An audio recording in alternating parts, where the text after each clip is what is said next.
No wonder I didn't watch. I wasn't watching the Olympics or the fucking Voice to follow. Yeah. No, that was a different show. The fucking Voices was on, I think, a different channel. But at the end, they talk like this. Holy shit! I wonder what's on the tube.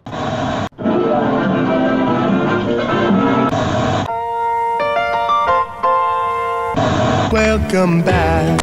Thank you for being a friend. What you talking about, Willis? You are a meathead. No soup for you.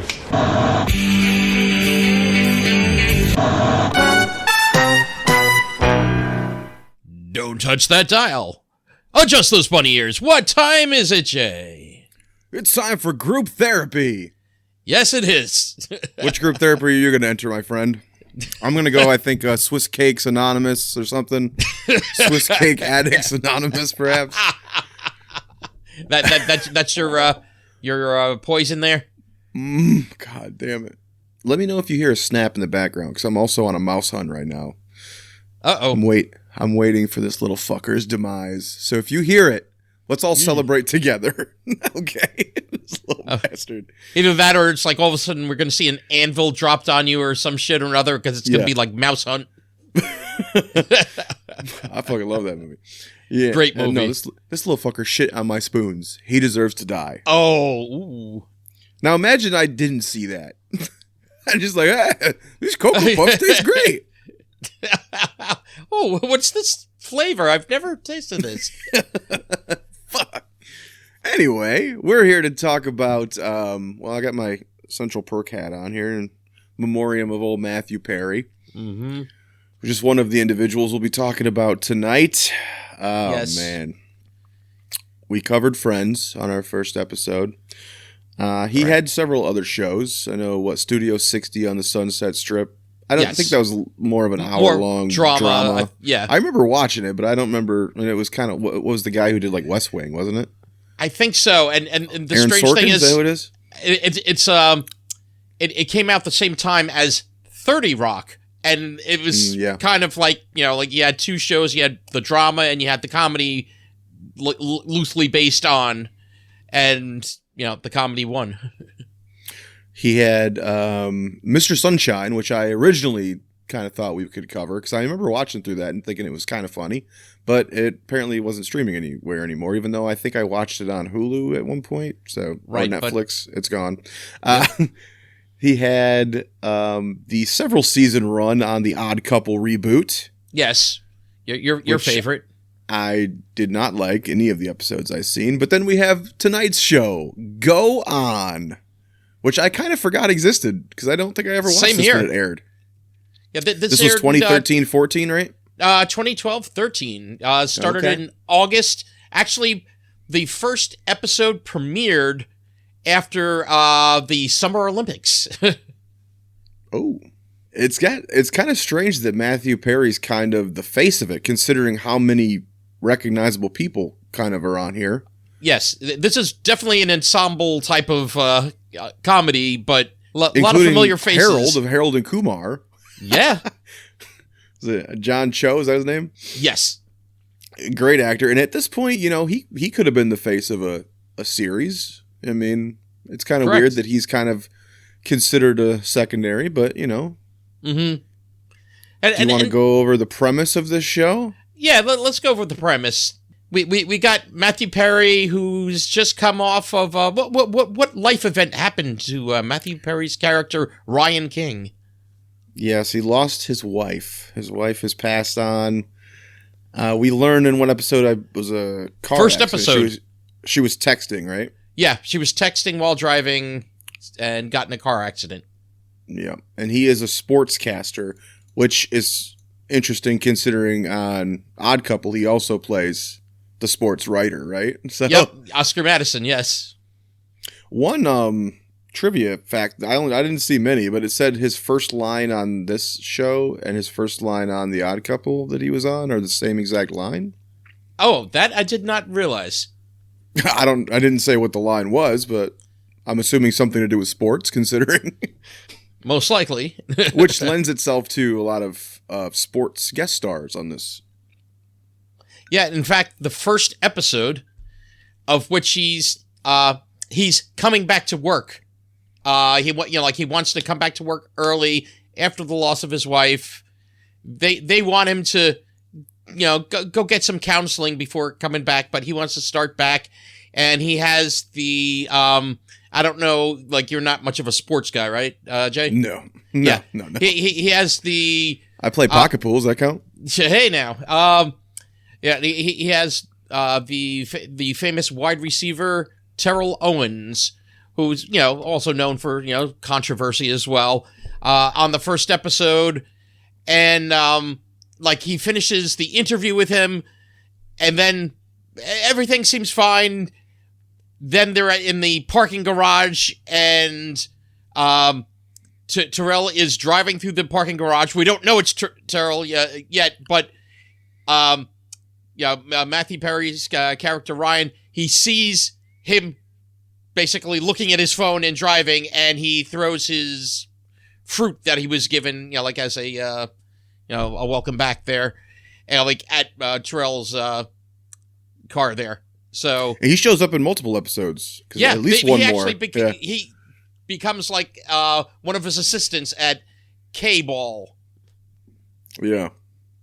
Yeah, so then he goes into this group therapy for people who are grieving. Mm-hmm. Everyone has suffered a loss. Loss of some sort. Right. For everything from your spouse to your cat. in one character's case. And this was NBC? Is that correct? This was NBC. Same network that aired Friends. But I want to say the style of the show seemed more ABC-ish to me. This show gives me a lot of kind of Scrubs a little bit. Like the balance of the comedy and the heart. We talked about it with Speechless. And then as I was watching it, I realized why. And yeah, the same creator as... we both love. I loved Speechless from the get. I introduced you to Speechless, and then you loved it as well. And that was one of the best surprises so far. From doing the pod, and but of course also the same creator also gave us Joey. yeah, he was a writer. Was he a writer and producer on some episodes of Friends, and then he went on to do the Joey spinoff? Definitely writer. I don't know if he also did producer. He may have. Well, and we talked about how personal Speechless was to him, because that was basically his family, right? Mm-hmm. I believe we learned in that episode that his brother was basically the main kid in Speechless. Yes. Oh, I just checked. Nonverbal. He was a co-executive producer and supervising producer on Friends. So, yeah. Actually, I just saw an interview with Matt LeBlanc, and he kept talking about, they were like, I've never heard him acknowledge it. And he said something about, you played Joey Tribbiani for 10 years. And he actually goes, no, I played him for 12. But, kind of gave that look like nobody remembers that. It's like, oh, yeah. For you trivia buffs, it was right. actually 12. Yeah. Yeah. I think it was on a Steve Harvey interview, actually. But, so how did you feel the vibe of this show compares to Speechless? Did you see the similarities in that? I could see similarities. Just as you said, the humor in the heart, the way, you were saying Scrubs, but to me, Scrubs also is a little more also absurdist humor too, like a lot of the situations and that. They go very cartoony in Scrubs. Yes. Yeah. This more aligns with the Speechless type of, the way about things. And although you do have some very interesting characters in the group therapy that he belongs to. You know what gave me mostly Scrubs though was probably like the music. They don't do the full on Full House sappy music, but they do have the sentimental cues that are very reminiscent to me of Scrubs. Yeah, that I could hear. Although it's funny you also bring up the music. Yeah, how'd you like the theme? There was an opening in one episode, right? Yeah, one or two episodes. There's a couple of guitar strums and stuff. Yeah, and that's the theme. Yeah, but they do a weird. Was it a yellow background kind of weird? With the go and under it on. Yeah. There is something with him though, and I think what's the second episode or something where I was like, "Oh, we're gonna get an intro," and then it goes away. I think that might have been the third or fourth actually. I was just like, "Oh, there is nope, it's gone." Oh, I guess not. No. It wasn't good, but no. Yeah, I mean, you know what though? You don't really need one. I mean, well, I want to talk about that a second. Like, do you find that in more modern sitcoms? Like the lack of... They have less time. They have so much less time. Yeah, less time, so it's just kind of cut to the chase. Yeah, we're not going to bother with the theme song. Yeah. Well, you mentioned it on Raising Hope. It's just bam. Bam! Eventually, it just goes to bam. Oh, okay. Start the show, bitch. We only got 20 minutes anymore. Yeah, well, because I think with Raising Hope, I think the first episode had more of, like, the full song, but then after, like, the subsequent episodes were like, bam! Like, well, and you think like I think Gilligan's Island ran like 3 seasons or something. Mm-hmm. So I feel like the first season, the song tells you everything you need to know. Exactly. After season 2, they probably could have dropped it. People who were watching were already watching. You know what I mean? No. But, they couldn't drop it yet because they had to fix that error. It's like not and all the rest. Yeah, it's and the rest. Yeah. The professor and Marianne. Come on, they're not just the rest. In that case, the song was so, iconic, probably. Of course. They don't have an iconic theme song. If you don't have an iconic theme song, you can probably just bang and move the fuck on. Yeah, but that does seem to be more of a common thread amongst, like, I think more modern sitcoms. Is this a single cam? It kind of has a single cam vibe. I didn't really pay attention to the... I think it was. I mean, obviously there's no studio audience. They're shooting on sets or locations or whatever the fuck it is, but... Yeah, I think it probably was a single cam. It's shot very movie-like. Mm-hmm. I gotta ask, though, like, what... Like, when... first thing... Going back to John Cho, he plays Steven on the show. What exactly is Steven's role? Is he actually Ryan's boss? I watched like 10, I think, 10 or 12, somewhere in there. You said you watched 10. I watched 10. A lot of times we're with the group, so his sports casting is kind of a secondary thing almost in the show. Mm-hmm. I got the vibe that he was his radio show producer. Okay. That doesn't necessarily mean it's his boss. Right. He's just the producer. Okay. Yeah, that's what I was just trying to okay, I can tell they're like best buds. I can tell he was in his wedding. Like they work together. Yeah.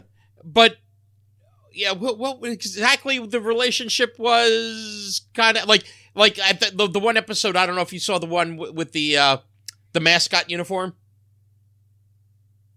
Yeah, where he's jealous of the mascot. Yeah, it's that. It's like, Ryan, like there was an unexpected, we got a appearance at the mall, for the K-ball.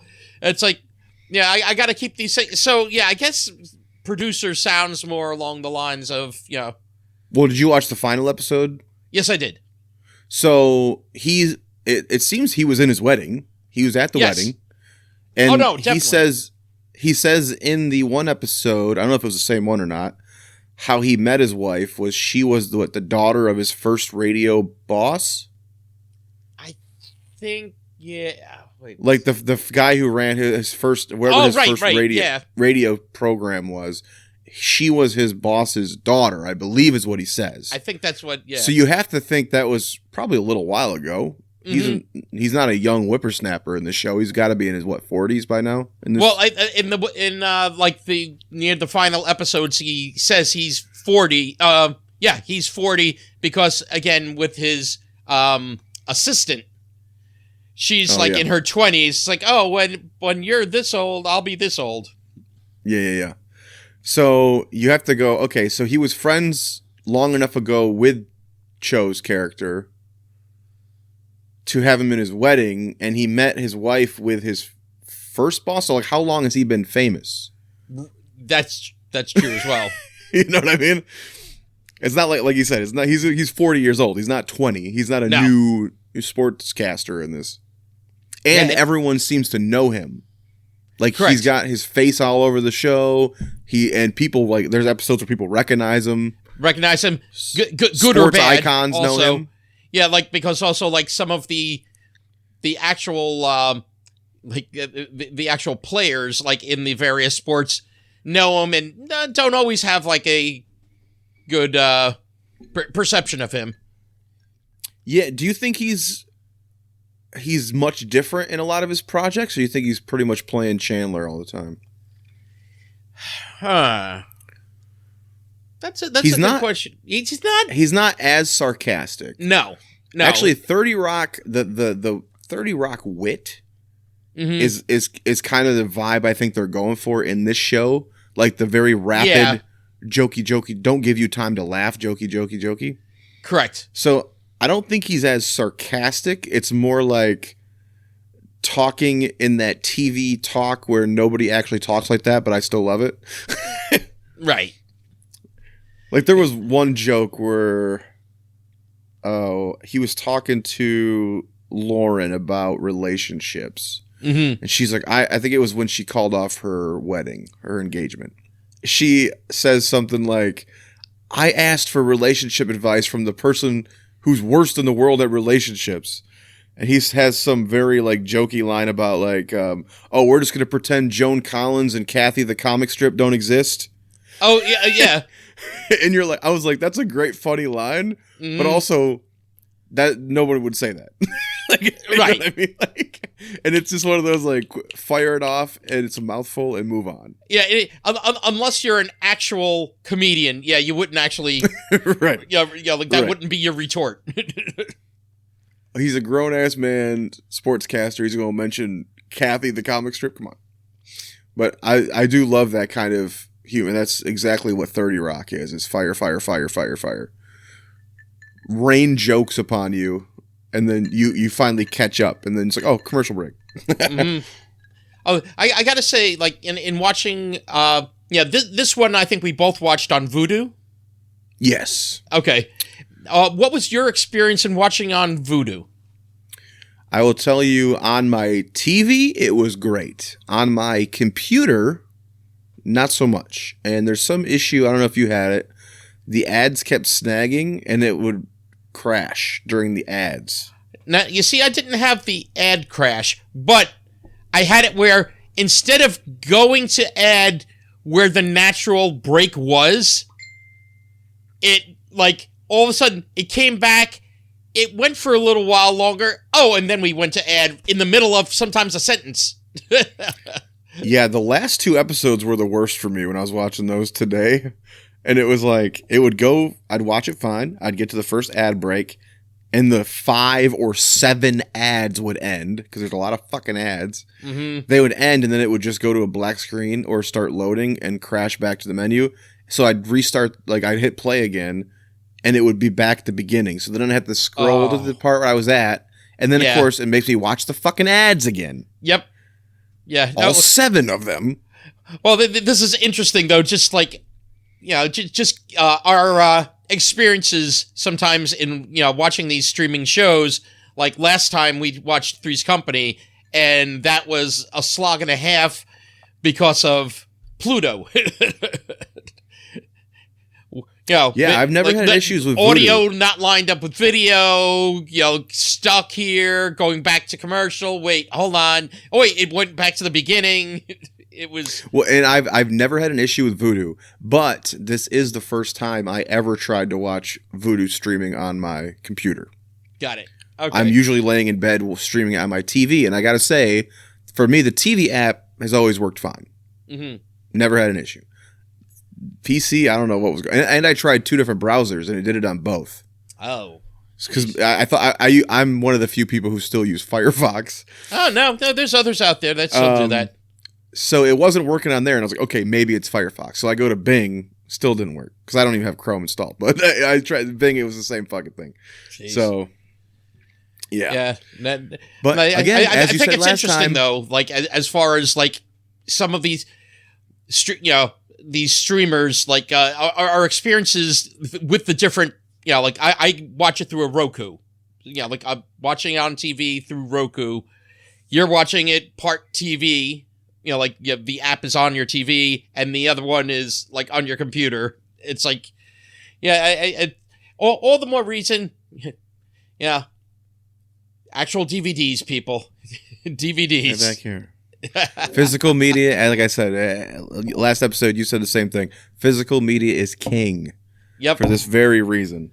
Yeah, and actually, I heard just another quick little story. People on what was it, the PlayStation Store, I believe. Discovery Channel shows. Yes, any Discovery Channel shows that they paid for, gone, erased from existence. I saw some post today. I mean, I own all the. There's only 20 seasons of The Simpsons out, I think, on physical media. So far, yeah. So far, but they haven't put one out in a while, so who knows? But I guess like certain episodes have been pulled from streaming, and they're not allowing people to see them. I know one they said was Stark Raving Dad, which I believe was with the Michael Jackson episode. Yep. Yeah, that's pulled that's it one from of streaming. them. So it's like, yeah, what? If a classic long running show with a fucking bankroll like The Simpsons can have episodes just being buried, you don't think other shows can have that happen? Now, the problem with this show, it's not on physical media. It only lasted one season. Yeah, and it doesn't have a fan base per se. Yeah, it was interesting the fact of, like I said, it started right after, you know, the Summer Olympics. Then it started in its standard Tuesday night time slot after The Voice. Before... No wonder I didn't watch. I wasn't watching the Olympics or the fucking Voice to follow... Yeah. No, that was a different show. The fucking Voices was on, I think, a different channel. But, at the end, they talk like this. Holy shit. But what was I going to say? Like, yeah, like you had that, but before I believe the actual premiere, I think they had already ordered the 22 full season episodes. Am I correct in saying that? I believe, like, from the get go, they were like, okay, yeah, we're going to order the whole season. That's the difference between a new fledgling show with no names and a show starring Matthew Perry. Correct. You have someone like him fronting this show. They're gonna get there. He probably had it in his deal. Like, hey, I'll do it. Just give me a season or whatever. Mm-hmm. And he tried forever to. I don't know if he was trying to recapture the magic of Friends. I think that's impossible. But yeah, he did try to continue his television career. His movie career kind of, I don't know why he gave up on that, because I think some of his movies are really good. Again, Whole 9 Yards was hilarious. I love that movie. The Whole 9 Yards. Man, I fucking love that movie. And like so many great performances. Mm-hmm. Michael Clark Duncan's so fucking funny in that movie. Yeah. And, Kevin Pollak. Kevin Pollak, I love what the hell was the guy's name? Yanni Gogolak. He's in both. Yeah, and then the second one, he's his dad, Laszlo, I think. Yeah. He's so fucking funny in those. Natasha Henstridge. Okay. Amanda Pete's great in those. Yeah. Bruce Willis. Come on, man. Yeah, those are great. If you have not seen The Whole 9 Yards, and it is to a treat. A slightly lesser degree, The Whole 10 Yards, but it's still a funny movie. Mm-hmm. Those are great fucking. And even what was the Arquette? Which one is she? I forget. Natasha Arquette? No. Not Patricia. It's the other one. No. Rosanna Arquette, yeah. Plays his wife. Matthew Perry's wife. Yeah, great fucking movie. Anyway, we should go over some of the other great people in this show. Well, okay, let's go over the group, shall we? Yeah. Well, how about the group leader? Lauren. Played by Laura Benanti. But God damn, is she one of the most sexy women you've ever seen on a fucking TV show? Yeah. I was waiting for them to hook up. And I was like, he's hooking up with everyone else. Yeah. Yeah, because it was very strange. I thought that's the way things were headed, that it's like, oh, okay. You know, like, oh, she shouldn't be, with her fiance. She should be with him. But it's like, oh, no, that's not the way they're going. Okay. I was I'm like, why? I know her, but I don't really know her. And then I realized I just seen her. I watched that. What is it called? No Strings Attached. That new Jennifer Lawrence comedy. I believe that's. She played. Oh no, Hard Feelings. No Hard. Feelings. No Hard Feelings. That's the one. Yeah. And she played Matthew Broderick's wife in that, the mother and father of the main boy character. Mm-hmm. But I was like, oh yeah. But yeah, she's like been in. I think she also hosted. Did it say she hosted a some Playboy show? So. Oh, okay. I didn't get into that part, but nice. I don't know if she was in Playboy, but she hosted some Playboy show. But I'd buy the issue. I'll tell you that. Yeah, but I think she was great as Lauren, and she really grew. She actually grew like very well throughout the episodes. Like she got a lot more of the comedy toward the end. Like at first, she was kind of like the stern, strict, and then they finally started giving her a little more to play with. I felt like. She was supposed to be the one with the rules, the one with it. Although, again, when he basically asked her about her background, and it's like, she like lost, what was it, 40 pounds on Weight Watchers, and they had her as a spokesperson, and yada yada. Oh, she probably knows Kevin Smith then. There we go. Weight Watchers ambassadors. But yeah, it was from her, like, I guess training or whatever from that's like, oh wait, I can help people in other ways. So, well, and actually in one of the other episodes too, you see her leading the group on Overeaters or Poor Eaters or whatever. Oh, okay. I didn't get that episode. Because he comes storming in and sits down and starts going on about his problems, Matthew Perry, and she's like, "This is the wrong group, man." And he's like, "It's a group. Can't I talk?" So he's like talking about his wife, but as if she's a cupcake. He's like, "So say you had the greatest cupcake you've ever had," and all the fat people were like, "Yeah," you know. Well, I love. But you lost that cupcake. That she had been a vegan for like how long in that, and when his show became number one, like the local restaurant, they put up his caricature, and then they also, like they give him like a giant like porterhouse steak or no, I think it was a New York strip, and okay, strip. Woohoo! No, the New York strip. Oh, hey, right. I'm stripping over here.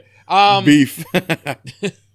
But anyway, it's like, he brings that into the bathroom. I guess gives her a call, as a that he needs help at this moment, and she's just like enthralled with the steak.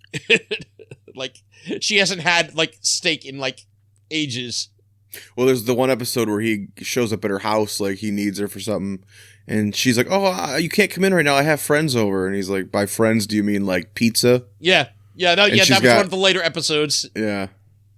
And she's got like, "I don't want you to see me like this." And there's literally like pizza boxes all over, and yeah, I thought she was great. Okay, what character do we want to bring up next? How about Julie White, who played Annie? Oh God, Annie. Yes, and she was the she was the angry person throughout. That she lost her wife. Pat. And I was gonna say she was the lesbian character. There's a very diverse cast. I mean, not only ethnically, but obviously sexual orientation wise. But it was one of those weird things where they never really super delve into it, but it's mentioned a handful of times. Yes. At least none of the episodes I watched really delve into her like actual personal. There were only 2 episodes that I saw that where it was a little more implied, where he went as her +1 to a wedding, and he's like, I think that person is making eyes at you. Like, why don't you? Yeah, then he basically gets it. So the girl comes over. Well, and she is another one. I'm looking at her going, why do I fucking know this woman? And a show I've mentioned, but I haven't seen since I was a child, so I'm sure we'll cover it someday. She was one of the leads on Grace Under Fire. She was like her friend. Oh my god, yeah. And a show, I don't know if you've seen it, but I watched, there's only 2 seasons, I think, and there was an Amazon show called Alpha House. Have you seen that? No, I never watched that one. But I saw she was on 20 episodes of it. That's probably all of them, to be honest, because I think it was only 2 seasons, and it's Amazon, so probably 10 episodes each.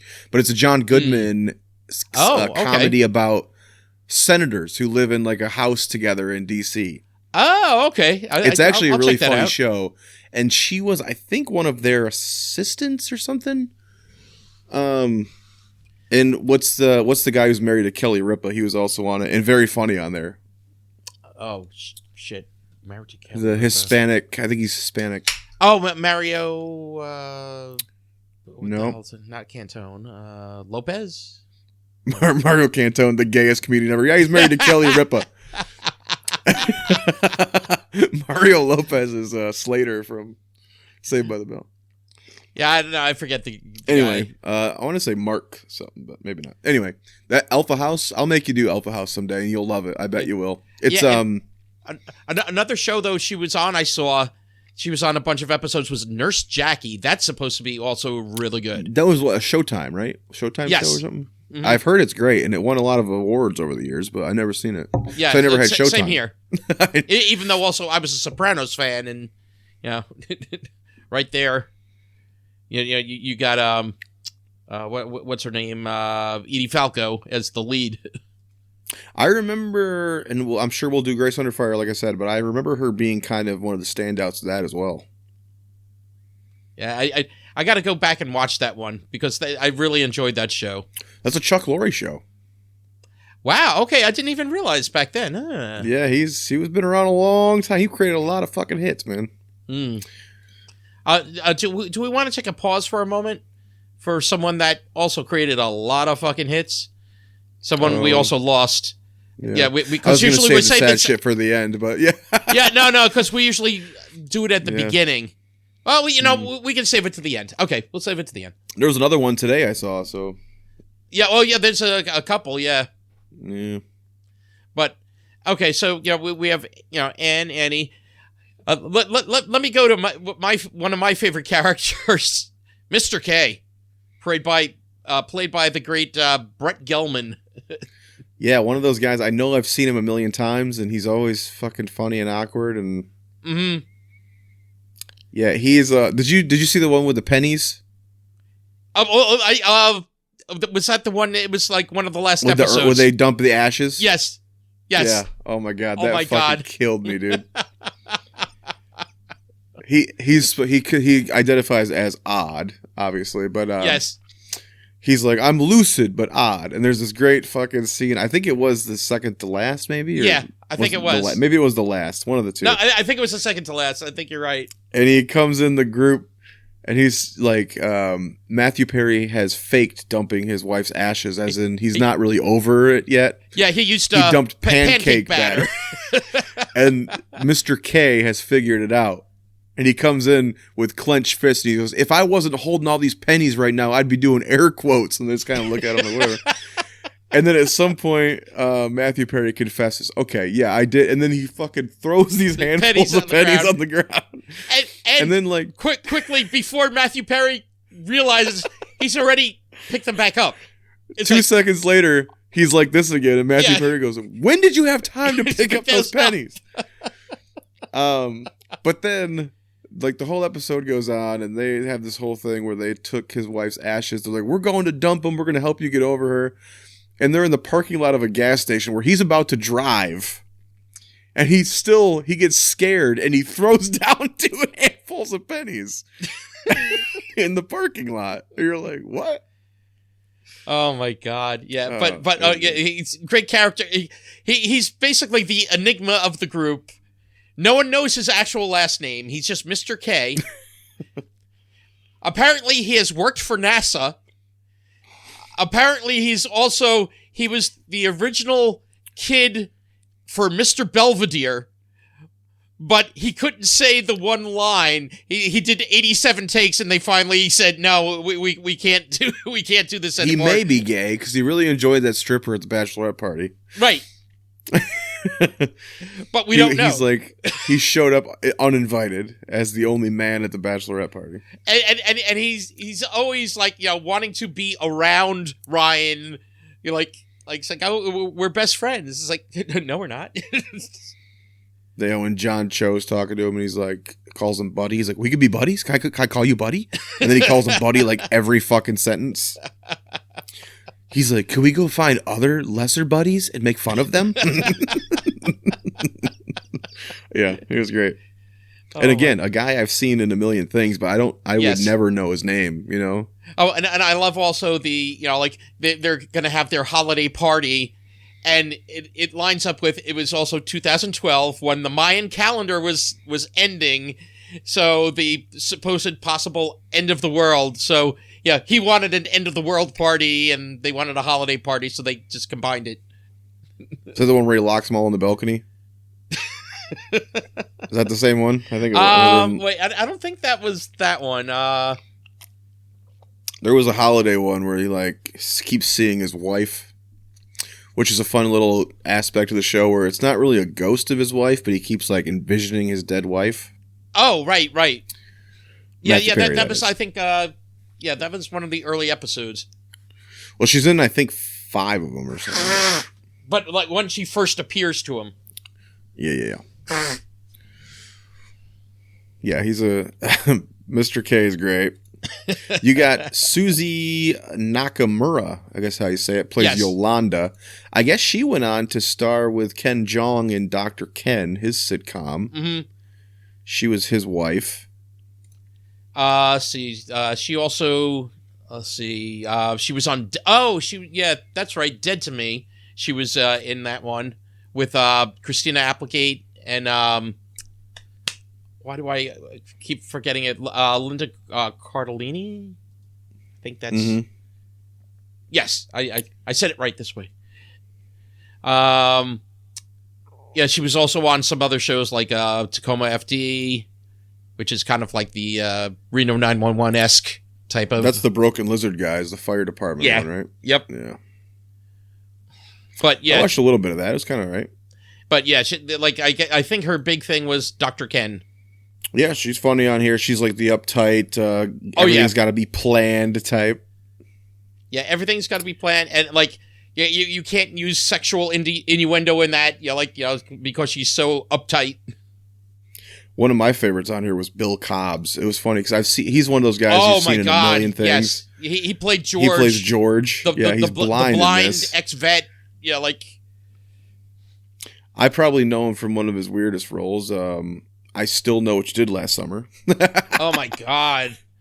He's the old guy in that, and then the whole premise of the thing is they find out they were lured to the island by answering a fake trivia game. And they says it was what is the capital of what's the capital of Brazil? And they say Rio. And then there's a great scene everyone's a suspect, in this serial killer movie. And then you get to him and he just comes out of the shadows and he goes, Brasilia. He's like, you got it wrong, fuckers. Brasilia. Yeah, I was looking at his he's got an extensive IMDb. Yeah, he's one of those guys. He was in everything. But one of his first roles, period, and it was a movie role, was actually in the original Taking of Pelham 1, 2, 3 with Walter Matthau. I've never seen the original. I've only seen the remake. No, you got to see the original with Walter Matthau, Jerry Stiller, even Doris Roberts is in it. It's amazing. And, I've never seen the original. And what's his name from Jaws? Rob Scheider? No. With the Robert Shaw. Quint. Yeah. Yeah. So, but when I saw that, Doll's eyes. But yeah, I was looking through some of his other things. We may have watched some of the shows he was on because he was on Good Times. Oh, a lot of these people guest starred on a lot of shows. Yeah, he guest starred on a lot of freaking shows. Well, shit, Tyler James Williams there, who played Owen, he had his own couple shows. He was the kid on Chris Rock's show, the Everybody Hates Chris. He was also on, didn't he end up on Walking Dead, I think? Yes, he played Noah on Walking Dead. That's the first place I actually knew him from. Then I had watched Everybody Hates Chris. And he's on Everybody Hates Chris. I watched the first probably season when it came on. I was like, yeah, it's great. And I never went back to it, but I'm sure we'll cover it at some point. Yeah. Terry Crews, I remember being hilarious on there. And they had the girl from Martin, Pam, whatever the fuck her name was. He's also on that new Elementary, Abbott Elementary, is that what it's called? Oh, yes. I've actually seen like 1.5 episodes. It's funny. Seth Morris, I don't know if I knew him from anything else. I don't know why him and Owen are only on 19 of the 22, but... Yeah, I've seen him before. I know I've seen him before, but it's he's just in The like Dictator, which that movie's fucking hysterical. But yeah, as far as like actual, I know one of the things I saw him on. I don't know if you ever watch any of the Cartoon Network, Adult Swim stuff, but Children's Hospital. He's on The League. Mm-hmm. Okay, he's one of those guys. He's in all the things. All the one episode here, one episode there. Yep. He's on an episode of Always Sunny. Two episodes of Curb Your Enthusiasm. Mm-hmm. Episode of Reno 911. Yeah, he's one of those guys. Of the characters, I think his and actually Tyler James Williams, like Owen, I think those two characters didn't get enough of the like time to shine. I think there was an early one with Owen and Ryan. Yes, that was where he went to go see the brother, and they kept playing pranks on each other. Did you see that one? Yeah, that, and then actually the first episode too, with talking about like they're watching like funny videos, like like, and how people in other countries, like the Google car goes by and people like chase it, like wearing strange things. And there's one where they play video games together, how Owen's telling him about how video games help him keep his mind off things, and they're playing, was it Halo? I think it was Halo. Yeah, see, I missed that episode. And like they're playing all night long, and of course Owen's mom comes down and is like, who's this grown-ass man hanging out with my child all night? Oh, it's okay, we're in group together, Oh, and then you have Sonia, played by Sarah Baker, who... Another one, I was like, I know I've seen her, and I think the only thing I really remember her, I think she was the wife of Zach Galifianakis in The Campaign, right? I think so, right? But what I actually knew her from, I'm like, oh! Did you ever watch the show Louie? With Louis C.K.? Yes. Oh, wait. I don't remember her specifically on it, but I love Louis, yeah. Yeah, well, she was on the episode that was, like, actually nominated for a bunch of awards, and she was nominated for a bunch of, like, awards for that particular episode. The girl, the overweight girl, and she, like, lets Louis have it. It's like, because I think he says something, alluding to her, like, that she's overweight or whatever, and oh my god, she was so funny on that episode. Oh, there you go. She's a voice on 10 episodes of Bob's Burgers. Yes. She's on an episode of Goldberg's, American Dad, 22 episodes of The Kaminsky Method. I'm not sure what that is. Oh, with Michael Douglas and Alan Arkin, I believe. Really? Oh, yeah, it is. I never heard of that. Yeah, I think it was show. Netflix. Yeah. Yeah. But yeah, and a lot of guest spots. 3 episodes of Modern Family. Oh, there we go. But yeah, it's like, and she's, I believe, a stand-up comic too, Sarah Baker. Oh, really? Yeah, so it's like, after we saw her on that episode of Louie, it's like, oh, it's like, what else is she doing? About Tonita Castro as Fausta, she was funny. I love that in the early ones when they're like, oh, so when you don't want to do something, you just pretend you don't know English. All of a sudden, you don't speak English. Yeah. And I loved for some of the different occasions, like the bachelorette party, and that she made things, but it was slightly misspelled because of her, pronunciation, I guess, of English. So, what was it? Lauren was the deck checker or something like that. Oh, and her shirt was like deck inspector. Deck inspector. That's what inspector, it was. Like that. Deck inspector. And the back of it was all fucking random words and yeah. I guess she went on to, it must have been right after this, star in that Seth Green Dads. Yeah. Yeah, did you see that at all? I remember watching the pilot and being not that impressed. I loved Giovanni Ribisi is always so funny to me, and I just thought he didn't. Yeah.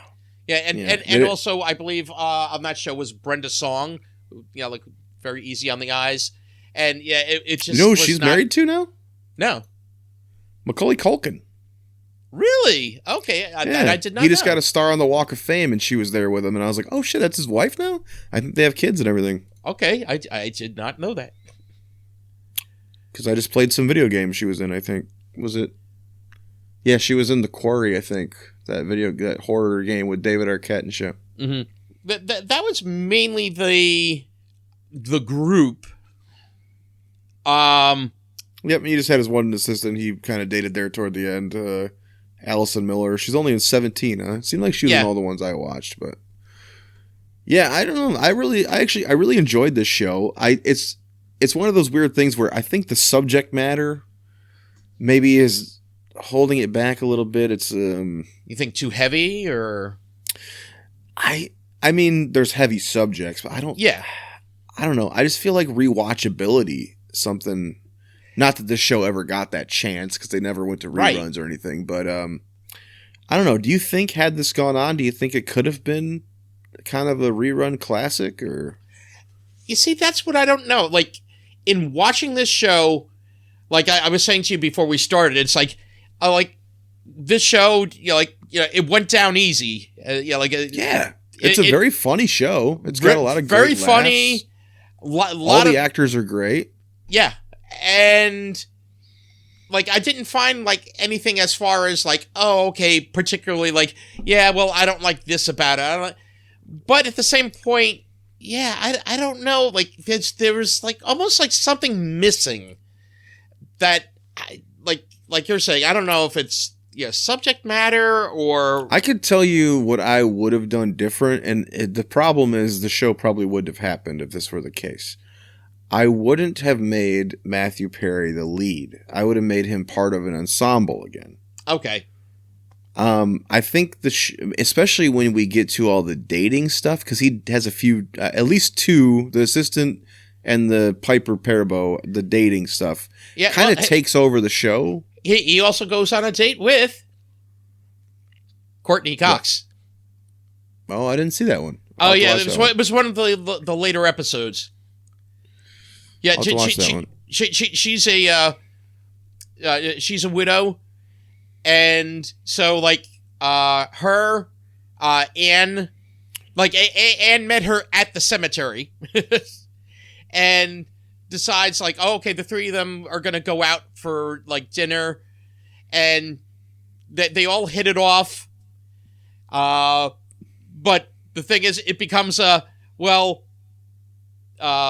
what was her character? So something with a T, like Talia or something. Like after like the loss of her husband, she just wants to experience other things. So she's like, oh, like interested in both of them. Both. Well, that's actually funny because there is an episode of Cougar Town, her show, where he shows up and they date too. Mm. So they've dated on 3 shows? Wow, that's kind of funny. At least. Yeah, we may be Maybe he's missing on something Dirt else. too. Maybe he's on Dirt, or whatever her new show is called too. Right, and I don't know, like we didn't get to watch Mr. Sunshine, so you never know. You know, it's funny. I think on Mr. Sunshine, I think he dates the girl from Joey, who dates Joey on Joey. Oh, God. The one who was also on that 90s show. Remember we talked about her? Yeah. Because I remember going, she's just making her rounds dating all the fucking Friends guys. Okay. She needs a show with David Schwimmer now. But yeah, I don't know. Like you're saying, like if it was more, he was just sort of part of the ensemble and not the lead, you think it would have been better? I do. And it's not that Matthew Perry's bad. He's always great. No, to me. no. I think he was excellent in this, but I think that, yeah, there's so much fun to be had with the group. Mm-hmm. We do focus a little bit on, we take away from that when we're going on dates with him and different, I just got a little old for me. Okay. But also, like I said, I don't think he probably wouldn't have done the show if he wasn't the lead. True. And it probably wouldn't have got greenlit if he wasn't attached to it. So, right. I mean, yeah, I don't know. I don't know. There was like something like there was like almost like just like one piece missing. I think that would have made it stick. But I don't know if it's like him not being the lead or just like maybe the direction a little bit. I'm not sure. What was the end game? Like, were they, were they going to have new people in the group? Like, is it always just going to be the same group for season after season? Like, that's true. We never really got new additions except for the girl he was dating, I guess. Yeah, Piper Parabo. And then she leaves anyway. So yeah, but I didn't see how they broke up or why they broke up, but I skipped those episodes, I guess. Yeah, same here. Yeah, I don't know. It's great. I'd say it's great writing. I think it's worth one watch. Yeah, definitely. Yeah, you watch it, you enjoy it, and then you're like, okay, that was a thing. I don't think you'd ever go back to it. Right. You? It's also something that, if it was on, I'd probably watch it. But like, would I search it out to watch it? Probably not. Or if someone said, "Oh, did you ever see that?" I'd be like, "Yeah," and just give them the description and say, "Oh, Mr. K, look for him."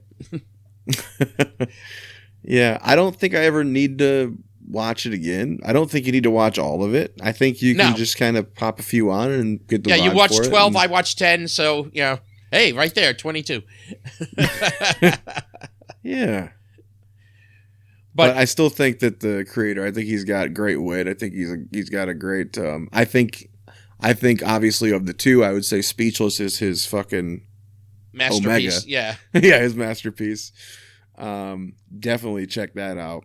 And if you do like that style, then come on over and check this out. And I'm sure there's many more things we haven't gotten to that he probably worked on. True. Maybe Joey's better than you remember it. Or maybe not. Let's see really quick. He was also, Joey, Friends, Perfect Couples. This might be a case of like recency bias. No one lived with it long enough for it to be considered like a hidden gem or a classic, I don't feel like yet. True. And it's just one of those things. It's because it's so short. It's not rerun. We've had that with a few shows. Mm-hmm. It's not something that people are going to discover unless you go out of your way to discover it. So yeah, but like even like I was going at like there was like one of those TV guide lists recently about like shows that got like one or two seasons that like they really deserved more. Yeah, and this wasn't on there. No, this was not on there. And it's funny looking at some of those shows, and it's a couple that we've watched, such as Freaks and Geeks. It's like, oh yeah, that definitely. And you know what? In less episodes, I was hooked on that. So, I guess. And even if someone said, "Give me a list of 20 shows that lasted one season that are worth watching," this is probably going to be just outside of that list still. You know what I mean? So, yeah. I mean, if you're a Matthew Perry fan, you're going to hopefully watch all of his works. Yeah, I mean, if you're a fan / completionist, yes, definitely check it out. I was one of those. I was in theaters watching things like fucking Serving Sarah with him and and Elizabeth Hurley. I fucking loved Matthew Perry. I remember. I think I was the only person in that fucking theater watching that piece of shit.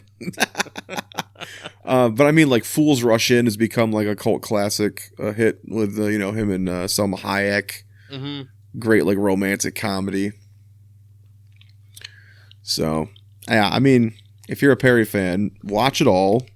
Correct. And read his book. I do want to read his book. And if you haven't, besides Friends, watched much Matthew Perry, yeah, definitely you can check it out. But I would check out other things like we mentioned before, Whole Nine Yards. Didn't he play Kennedy? Didn't he play JFK in something? I don't remember. I thought he randomly. I was like, what the fuck? I thought he played JFK or something. Oh wait, no, not JFK. He did play one of the Kennedys. It was like a few years ago or something like that. It was like a miniseries. I think he played Ted, maybe. Oh God. Yeah, the fun-loving Kennedy. Man, he was a trunk of fun, wasn't he? Just a trunk full of fun. Oh. I drowned in the humor of his. Yeah. Oh, we got to go to our list here. Let's see. That's right. Where? Man, I didn't think about this. Where do I want to put fucking Go On? And because right now we have 40 on the list. We do, yeah. 40 shows. So basically you have an even split. Does it go in the top 20 or the bottom 20? I'm leaning, I guess, the lower 20. I'm just, it's weird because some of these shows I go, I might watch this over some of them, but it's not as classic either. So you got to go.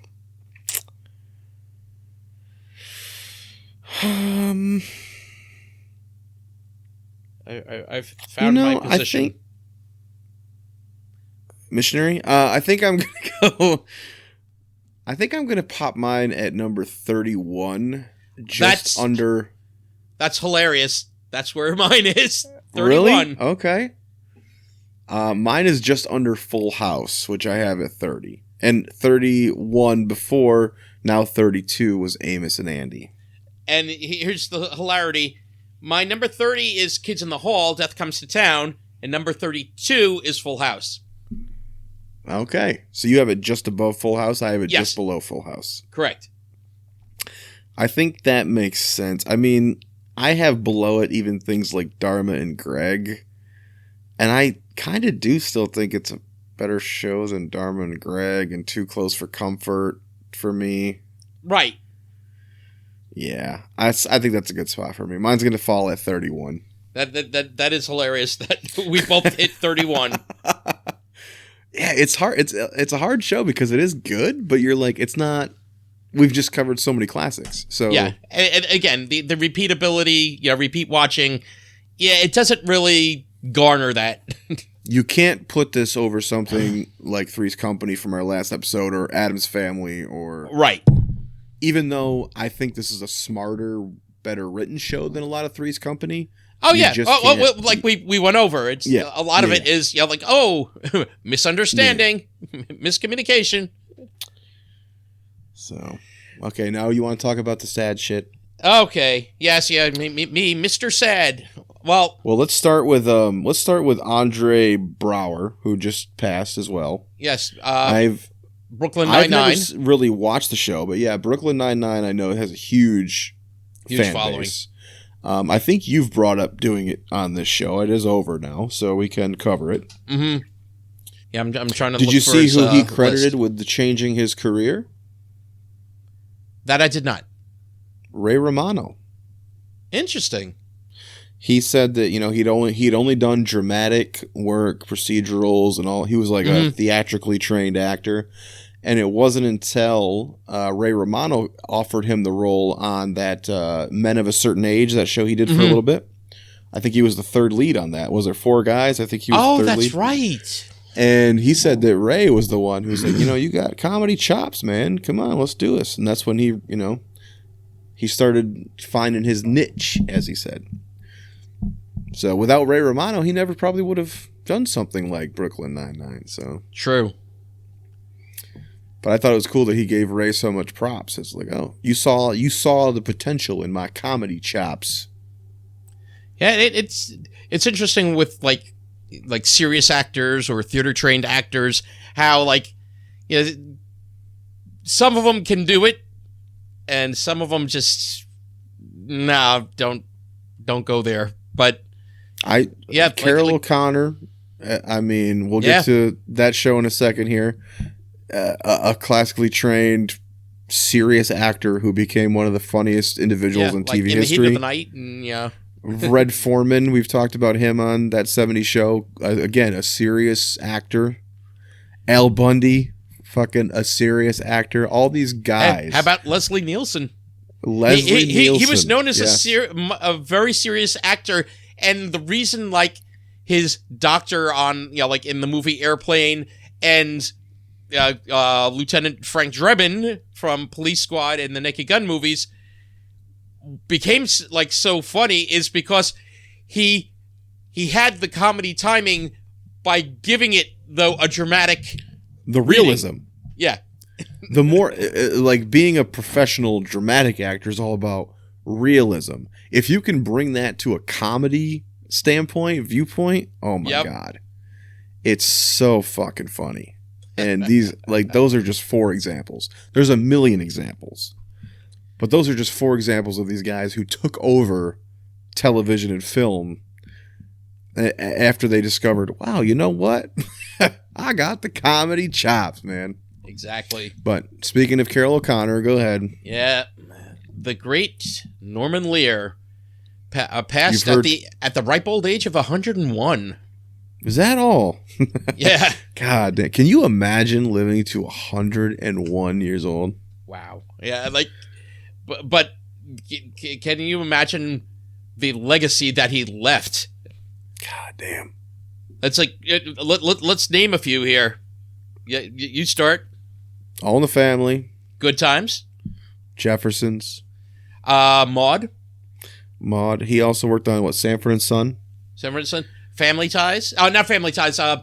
Facts of Life. God, what was the Family Affair? No, what was that other one he did? One Day at a Time? Is that the one? One Day at a Time, yep. Some of the all-time classic shows, like All in the Family, The Jeffersons. Oh my God.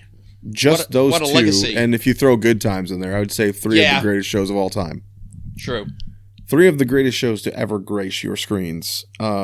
And if you haven't watched them, we will eventually get to them on this show. Correct. It's just such an undertaking because it's the gravitas of the impact and the amount of seasons for. Oh yeah, because then we did do Good Times already though. We did do Good Times, but with All in the Family, which spawned some of these with some of the other shows. And also, with spawn shows too, afterwards Archie Bunker's Place, and it's okay, it's how much can you do? I will say, I don't know if he had anything to do with Gloria, but that show did suck. Yeah, I watched the first episode of that. I was like, what the fuck is this? Anyway, yes, no, All in the Family though. Yeah, and when we cover this. We will be cautious in what we say because, it was of its time and tackled a lot of big issues and used the language of the time. Yeah, but they made the ignorant fucker the butt of the joke, which is the thing that makes it genius. Right. You can have this is the one show that can have its cake and eat it too. You can make and the eat horrible. It too. Yeah, you can have your. No, I'm not going to make an eat it joke. No. Hey. You can make the racist joke, and you can also point out how ignorant it is. Mm-hmm. It's a twofer every episode, and it's fucking genius. Yep. And then the fact that you take the character of, Wheezy and eventually George. Yep. And you spin them off and make them even more successful. Yep. Even more successful than the ignorant bigot who's been putting them down for years. But in his own way, George himself, is the... He is kind of a bigot as well, yeah. Yeah. So it's like, okay, so we get to see two sides of the same coin. Yeah. Absolutely brilliant. I do remember wishing that they crossed over more. Because once they spun off, I don't think they ever really crossed over again. I don't think so. Can you imagine Archie Bunker walking into the Jeffersons' penthouse? Oh my God. How is that not a scene we got? I know. That would have been classic. He would have been like, what the fuck? But I'm glad we were able to, in the past several years or whatever, they did those live reenactments of All in the Family, The Jeffersons, Good Times, Facts of Life, Different Strokes. They were able to do some of those live with Norman there. And from what I seen, he still had his wits about him. He seemed like Betty White. Betty White right till the end. Correct. Seemed like she was just as sharp as ever. And correct. Yeah. I mean, what Bob Hope got, 103, I think that fucker died? It's like, oh my God. the legacy, the genius that some of these people get, and the you will never probably, if there, as long as there's podcasts about TV shows, people will be talking about Norman Lear. That is correct. And if they're not, there's something wrong. Yeah. So, well, Jay, where can they find, if they're looking for us? Where can they find us? You can find us on YouTube. Just search Sitcom My Face, a situation comedy podcast. Look for this beautiful mug and all those thumbnails. You'll find us. That one, not so much. This one, you can email us at sitcommyface@gmail.com. You can find us on X at sitcommyface. I'm at Bidwell Fogg. He's at Netnick191. You can also find us by those same names, respectively, on Twitch. And, if you're feeling sad, all you gotta do is step on up and sitcom my face.